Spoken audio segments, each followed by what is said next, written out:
एक नगर में रहने वाला दो भाई राम और श्याम एक दिन एक संत के पास जाता है। वो संत बड़े ही ज्ञानी थे और 1 महीने के लिए उस नगर में आए थे।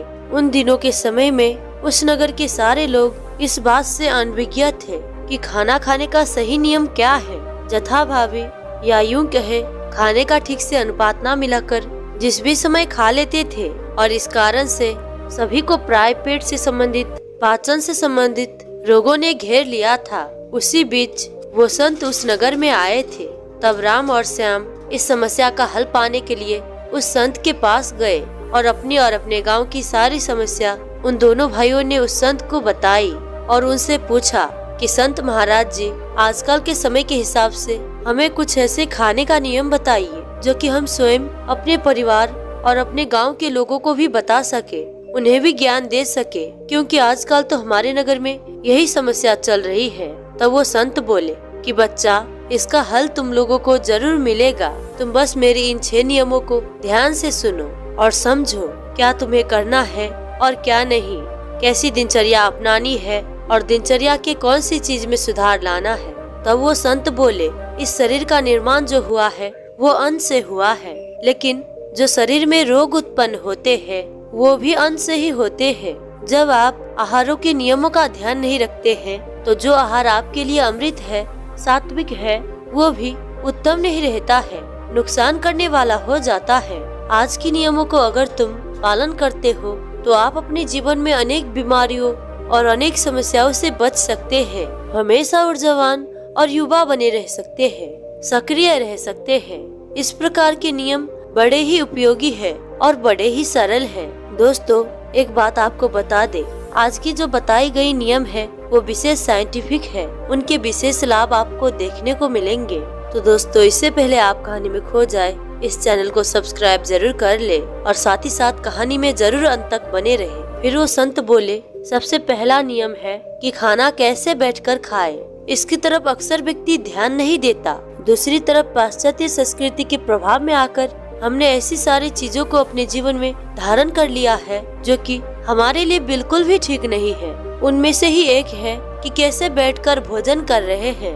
अब आप देखेंगे कि अधिकतर व्यक्ति कुर्सी पर बैठकर भोजन करते हैं या फिर लेटे लेटे भोजन कर रहे हैं, कुछ खड़े होकर के भोजन कर रहे हैं, लेकिन ठीक प्रकार से भूमि पर बैठकर भोजन करने वाली की संख्या बहुत ही कम हो गई है। फिर वो संत बोले कि जब आप भूमि पर बैठकर पालथी लगाकर भोजन करते हैं तो उससे जो आपकी लोअर बॉडी है वहाँ पर ब्लड का सर्कुलेशन कम हो जाता है। पैरों की तरफ ब्लड का सर्कुलेशन कम होता है तो आपके ऊपर के शरीर में ब्लड का सर्कुलेशन बढ़ता है, पाचन की ओर ये संतुलन ज्यादा हो जाता है और जिस भी अंग को आपके शरीर को ज्यादा काम करना होता है वहाँ इस रक्त का प्रभाव स्वाभाविक रूप से बढ़ता है, क्योंकि इसके माध्यम से ही सारे न्यूट्रिशन, इसके माध्यम से ही प्राणवायु बढ़ती है और उस अंग की कार्य क्षमता बढ़नी शुरू हो जाती है।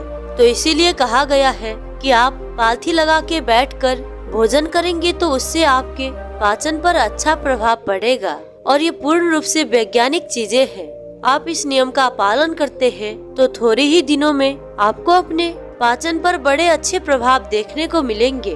और अगर आप बैठ करके अलग अलग तरीके से भोजन करते हैं तो उसमें बिल्कुल ठीक नहीं है। दूसरा प्रभाव ये होता है कि जब आप बैठ के भोजन करते हैं तो आपके पेट के एक ऐसी स्थिति बनती है कि आप अत्याहार, बहुत अधिक भोजन नहीं करते। आपका भोजन संयमित हो जाता है, भोजन की सही मात्रा हो जाती है। सही मात्रा में किया हुआ भोजन आपको अधिक लाभ देगा, हल्कापन रहेगा, ओबेसिटी से बचाएगा और अनेकों बीमारियों से बचाएगा।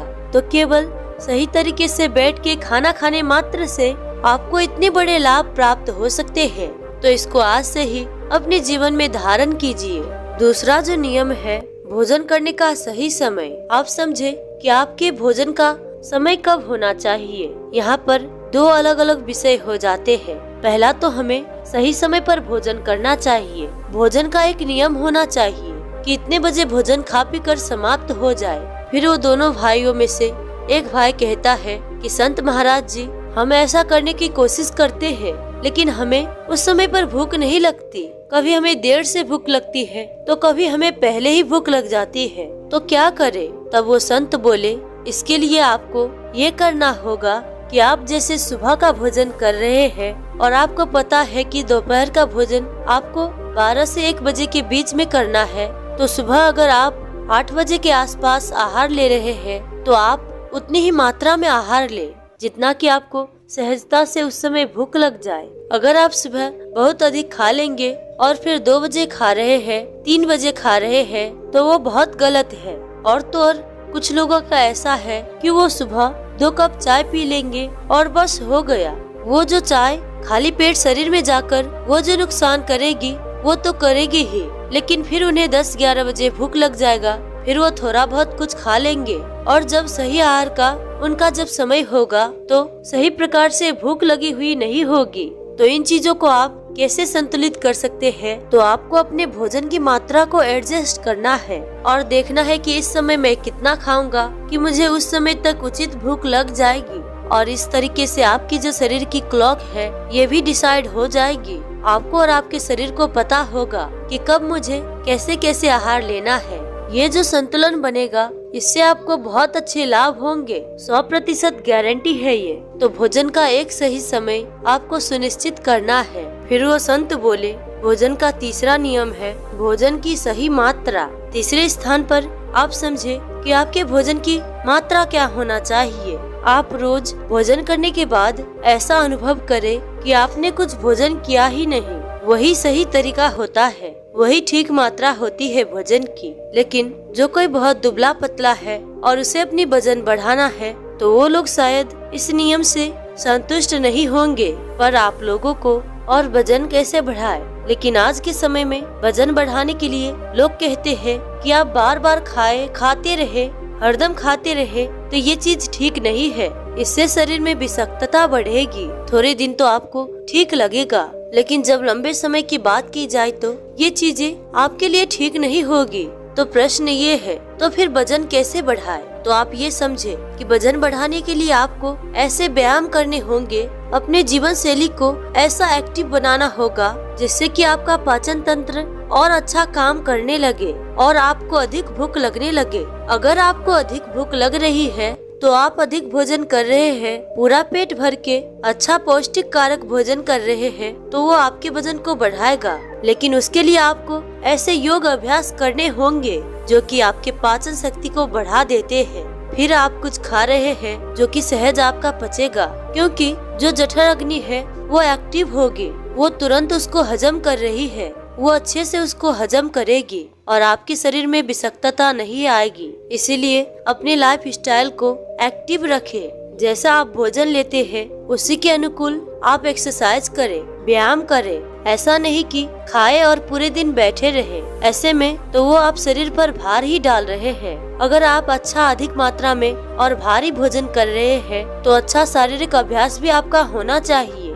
तभी वो आपके लिए हितकारी होगा। चौथा नियम है अपनी प्रकृति के अनुसार आहार ले।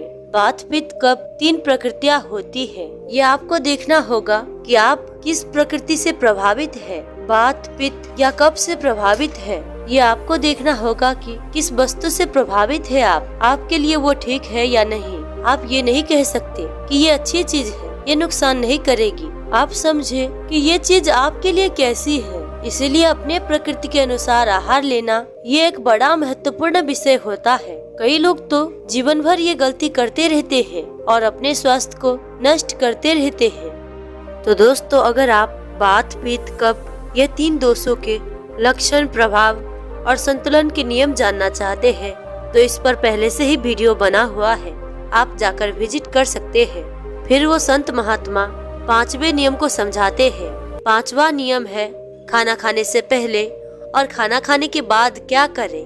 भोजन के पहले और भोजन के बाद ऐसा आप क्या कर सकते हैं जिससे कि पाचन भी अच्छा हो सकता है, भोजन भी अच्छे से पच सकता है, आपके शरीर का हिस्सा बन सकता है, आप हल्का अनुभव करेंगे। सबसे पहले आप भोजन करने से पहले अगर राइट नोस्ट्रल से सांस लेते हैं तो इससे आपका जो पाचन तंत्र है वो दीप्त हो जाता है, उसकी शक्ति बढ़ने लगती है। सबसे पहले आपको अपनी बाईं नासिका को बंद कर लेना है, सीधा बैठ जाना है। भोजन करने से 5-6 मिनट पहले अलथी पलथी मार कर बैठ जाना है। बाईं नासिका को बंद कर लेना है और बाईं नासिका से धीमा गहरा सांस अंदर लेना है और फिर धीमा गहरा सांस बाहर छोड़ना है। फिर से धीमा सांस अंदर लेना है, फिर से बाहर छोड़ना है। इस प्रकार से आपको 10 से 15 बार कर लेना है। अगर इतना आप करते हैं तो ये बहुत अच्छा है। इससे पिंगला राइट नोस्ट्रल जो सूर्य नाड़ी होती है वो सक्रिय हो जाती है और उसका अच्छा प्रभाव होता है आपके पाचन पर। दूसरा आप क्या कर सकते हैं, आपको 2 घूंट पानी पीना है और 32 बार उस पानी का मुंह के अंदर संचालन करना है। इसके लिए पहले आप कुल्ला कर ले ठीक प्रकार से, उसके बाद ये करें। मुंह के अंदर 32 बार चलाते रहे, फिर उसको पी जाए। फिर से आप 2 घूंट पानी पिए, फिर से चलाते रहे और फिर से पी जाए। ऐसा आपको 3 बार करना है। इससे क्या होगा कि जो आपका सलाइवा होता है वो आपके पाचन को अच्छा करता है, भोजन को पचाता है। तो इससे क्या होगा, आपकी जो ग्लैंड है इनका सिक्रेशन बढ़ता है और ये आपके पाचन के लिए अच्छा होता है। भोजन करने से पहले ऐसा आप कर सकते हैं। फिर आप सात्विक भाव से शुद्ध शाकाहार भोजन बैठ करके करते हैं और भोजन करने के बाद आपको वज्रासन करना है। वज्रासन का सिद्धांत भी वही है जो हमने पहले नियम में समझा था कि ब्लड का सर्कुलेशन लोअर बॉडी में कम होता है और पाचन की तरफ बढ़ता है। साथ ही साथ वज्रासन में बैठने से वज्र नाड़ी के ऊपर एक दबाव पड़ता है जिससे कि आपका पाचन तंत्र अच्छा होता है, क्योंकि ये वज्र नाड़ी आपके डाइजेस्टिव सिस्टम और आपके रिप्रोडक्टिव सिस्टम से सीधे तौर पर संबंधित होते हैं। तो भोजन के बाद आप एकमात्र आसन यही कर सकते हैं, यही वज्रासन। वज्रासन में आपको 5 मिनट 10 मिनट अपनी सुविधा के अनुसार बैठना है। तो ये 5वां नियम हुआ। इसके बाद 6ठा नियम यानी कि अंतिम नियम है स्वाद नहीं स्वस्थ देखें। फिर वो संत महात्मा बोले कि आपको अपने जीवा के स्वाद के लिए भोजन नहीं करना है, आपको अपने स्वास्थ्य को देखना है। आप इसको ऐसे समझे कि ये एक तपस्या है आपके लिए। आप अपने स्वास्थ्य को अच्छा रखना चाहते हैं तो ये तपस्या है कि बस कितनी देर तक आप भोजन कर रहे हैं, कितना समय है, 10 मिनट का 15 मिनट का समय है। 15 मिनट तक यदि आप ये सोच ले कि मुझे स्वाद नहीं आ रहा है तो कोई बात नहीं, तो मेरे स्वास्थ्य के लिए जो अच्छा है मैं वही करूंगी, तो आप अपने स्वास्थ्य को पूरी तरह से बदल देंगे। जितनी भी बीमारियां आपको दिखती है, जितने भी हॉस्पिटल भरे हुए दिखाई देते हैं, तो इनमें से बड़ी संख्या ऐसे लोगों की है जो कि अपनी जीवा के स्वाद के कारण ही कष्ट रोग व्याधि भोग रहे हैं। तो अगर आप अपनी जीवा पर नियंत्रण कर लेते हैं तो ये एक बड़ी साधना आपकी होगी। हमारे योगी, हमारे महात्माओं ने कई बार तो अस्वाद साधना भी करते थे, जो कि इस प्रकार की होती थी कि वो बेस्वाद भोजन करना शुरू कर देते थे। जैसे कि उनके मन पर ऐसे प्रभाव होते थे कि वो नियंत्रण में आने लगता था। जो मन उन्हें भटका रहा था स्वाद की तरफ, वो उसके बस में हो जाता था। और स्वाद साधना इसे कहते हैं। तो आप लोग भी इस साधना को करने का प्रयास करें। तो आप समझे कि जीवा के स्वाद के चक्कर में पड़ के अपने जीवन को नष्ट नहीं करना है, ये आपको हमेशा ध्यान रखना है। अंत में संत कहते हैं, तो इस प्रकार से ये जो नियम थे, ये जो आहार के नियम थे, ये अति महत्वपूर्ण और अमूल्य है आपके और आपके नगर के लोगों के लिए, आपके परिवारों के लिए, जो कि आप सबको बहुत सारे लाभ दे सकते हैं, आपकी समस्या को दूर कर सकते हैं। आप युवा बने रहेंगे, ऊर्जावान बने रहेंगे, सक्षम रहेगा शरीर, रोग प्रतिरोधक क्षमता बढ़ेगी शरीर में, बीमारियां नहीं होगी। तो बस आपका जो ये शरीर रूपी साधन मिला है ये ठीक रहेगा। आप धर्म के मार्ग पर चलेंगे, आप भौतिक सिद्धि के मार्ग पर चलेंगे, हर दिशा में आप निर्बाध रूप से आगे बढ़ सकेंगे।